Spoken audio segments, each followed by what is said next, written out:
Berdasarkan data Badan Peradilan Agama, kasus kekerasan dalam rumah tangga KDRT yang menimpa artis sekaligus politisi Vena Melinda dalam bahtera rumah tangganya. Pelaku juga kerap mengancam akan membunuh korban dengan dalih cemburu.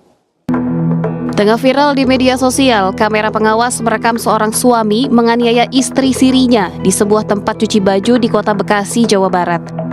Ironisnya, pelaku sempat mengancam dengan pisau terhadap sang istri di depan anak-anaknya. Kalian pernah dengar kasus KDRT gak sih? Menurut Komnas Perempuan, selama 5 tahun terakhir, yaitu dari 2019 sampai tahun 2022, sebanyak 36.356 kasus KDRT yang terjadi di Indonesia. Berikut rinciannya per tahunnya. Dari 2019 sebanyak 10.695 kasus KDRT yang terjadi. Di tahun 2020 sebanyak 14.539 kasus yang terjadi. Di tahun 2021 sebanyak 11.107 kasus yang terjadi. Di tahun 2022 sebanyak 7.876 kasus KDRT yang terjadi, dan di tahun terakhir yaitu tahun 2023 hingga 1 Januari 2024 sebanyak 2.139 kasus KDRT yang terjadi. Korban KDRT berhak mendapatkan pendampingan dari berbagai pihak, contohnya seperti petugas penyidik, penasihat hukum, tenaga medis, pekerja sosial, dan juga lembaga swadaya masyarakat atau yang bisa disebut dengan LSM. Untuk lembaga-lembaga yang menangani kasus KDRT dimulai dari Polri, Kejaksaan, Pengadilan, Kementerian Pemberdayaan Perempuan dan Perlindungan Anak atau biasanya disebut dengan Kemen PPPA, Komnas Perempuan, dan yang terakhir ada lembaga swadaya masyarakat yang bergerak di bidang perlindungan perempuan dan anak. KDRT bisa disebabkan dengan banyak hal, contohnya bisa dari komunikasi yang buruk, gangguan mental, ketidaksetaraan gender, posesif atau kecemburuan, dan yang terakhir bisa disebabkan karena perbedaan pendapat atau perbedaan perspektif dari sang suami atau sang istrinya. Kasus kekerasan dalam rumah tangga atau biasa disebut KDRT terjadi pada ibu rumah tangga yang berinisial TA di Kota Palembang, Provinsi Sumatera Selatan. TA merupakan warga asli Jalan Tegal Binangun, Perumahan Ar-Rahman di Kota Palembang, Provinsi Sumatera Selatan. Dirinya melaporkan suaminya ke SPTK Polda Sumsel setelah dirinya mengalami kekerasan dalam rumah tangga pada Senin lalu, tanggal 22 April 2024. Motif dari pelaku melakukan kekerasan karena sang suami cukup geram karena selalu diperingatkan oleh sang istri untuk stop bermain judi slot atau biasa disebut judi online. Karena hal itu, suami akhirnya emosi yang tidak terkontrol dan akhirnya melakukan kekerasan kepada istrinya.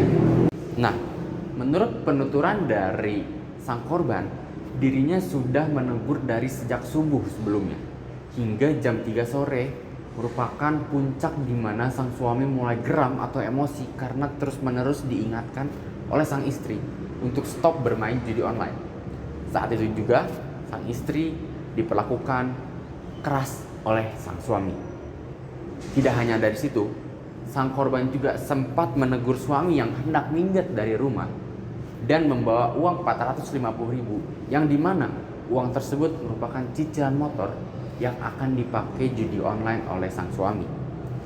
Hingga akhirnya sang istri pun dipukul, lalu disiksa hingga lebam-lebam oleh sang suami. Menurut pengakuan dari sang korban, terjadinya kekerasan dalam rumah tangga ini sudah terjadi sejak awal pernikahan mereka.